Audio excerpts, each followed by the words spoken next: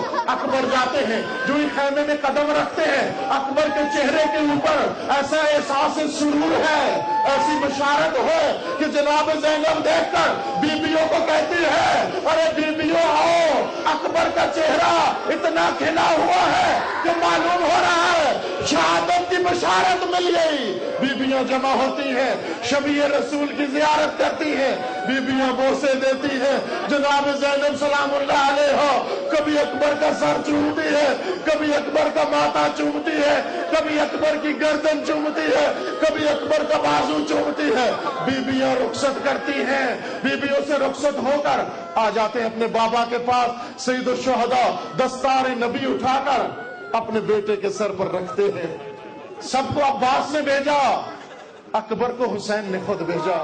کہا عباس یہ میری قربانی ہے، یہ میرا امتحان ہے، یہ وہ امتحان ہے جو ابراہیم سے معاف کر دیا گیا تھا، یہ ذبح عظیم ہے جو حسین کے لیے چھوڑ دی گئی تھی.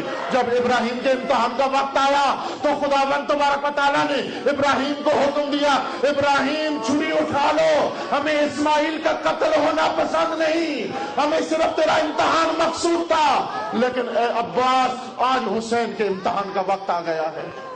سید الشہداء نے اپنے بچے کو اپنے ہاتھوں سے تیار کیا، دستار رسول رکھی، اس کے اوپر خود رکھا، زرہ پہنائی، شمشیر حمائل کی اور نیزہ تھمایا اور بیٹے کو میدان کی طرف سوار کیا. خود لگام تھامی، بیٹے کو سوار کر کے چند قدم میدان میں ساتھ چلتے ہیں. جناب اکبر مڑ کر کہتے ہیں بابا آپ ساتھ میرے میدان میں آ رہے ہیں، کیا مجھ سے جدائی سخت ہو رہی ہے؟ کیا بیٹے سے جدائی سخت ہو رہی ہے؟ سید الشہداء نے کیا فرمایا؟ بیٹا نہ، تجھے مقتل میں بیچتے ہوئے کوئی جھجک محسوس نہیں ہو رہی، کچھ احساس نہیں ہو رہا، لیکن تو شبیہ رسول ہے، تو میرے جد کی نشانی ہے. مجھے جب بھی شوق ستاتا تھا، مجھے جب بھی شوق آتا تھا کہ میں اپنے جد کی زیارت کر لوں، اکبر تیرے چہرے کی زیارت کرتا تھا. اے شبیہ رسول ذرا مڑ مڑ کے اپنی زیارت تو کراتا جا، اپنی زیارت تو کراتا جا. جناب اکبر چند قدم چلتے ہیں، پھر مڑ کے بابا کی طرف دیکھتے ہیں. سید الشہداء آسمان کی طرف ہاتھ اٹھا کر کیا کہتے ہیں؟ پروردگارا گواہ رہنا، اس امت شقی کی طرف اس انسان کو بھیج رہا ہوں، اس ہستی کو بھیج رہا ہوں جو اشبہ الناس تیرے رسول کے ساتھ سب سے زیادہ شبیہ ہے، جو سیرت میں بھی شبیہ رسول ہے، جو سیرت میں شبیہ رسول ہے، جو صورت میں بھی شبیہ رسول ہے، جو سیرت و صورت میں شبیہ رسول ہے. اکبر کو بھیج کر سید الشہداء خیمے کے در پہ بیٹھ جاتے ہیں، منتظر ہیں، اسی ندا کے منتظر ہیں جو صبح سے سن رہے ہیں. حسین علیہ السلام کی نگاہیں مقتل میں لگی ہوئی ہیں. علی کا پوتا جا کر جنگ شروع کرتا ہے، جنگ کے جوہر دکھاتا ہے. تھوڑی دیر کے بعد اکبر گھوڑا دوڑاتے ہوئے دوبارہ خیمے کی طرف واپس آ جاتے ہیں. سید الشہداء اٹھتے ہیں، آگے بڑھ کر پوچھتے ہیں بیٹا واپس کیوں آ گئے؟ اکبر گھوڑے سے اتر کر بابا کو کیا عرض کرتے ہیں بابا بڑی شدت کی گرمی ہے، لوہے کا لباس ہے، زرہ لوہے کی ہے، خود لوہے کا ہے، یہ لباس گرم ہو گیا ہے، پیاس پہلے ہی تھی، لوہے کی گرمی نے شدت بڑھا دی. اگر 2 گھونٹ پانی مل جائے آج دنیا کو ایک دفعہ پھر حیدر کرار کی شجاعت کے جوڑ دکھا دوں، آج جنگ کا فیصلہ یہی پر کر دوں. سید الشہداء نے بڑی حسرت سے آسمان کو دیکھا، پروردگارا آخری وقت ہے، جوان بیٹا ہے، شبیہ رسول آخری وقت میں ایک تقاضا باپ سے کر رہا ہے، ایک تمنا باپ سے کر رہا ہے، کوئی بڑی چیز نہیں مانگ رہا، بس 2 گھونٹ پانی مانگ رہا ہے. غربت کا عالم ہے، حسین کے پاس بیٹے کو پلانے کے لیے پانی نہیں ہے. کیا فرماتے سید الشہداء؟ بیٹا زبان کھولو، زبان نکالو. اکبر نے زبان نکالی، سید الشہداء نے اپنا منہ کھولا اور کہا اکبر اپنی زبان میرے منہ میں ڈالو.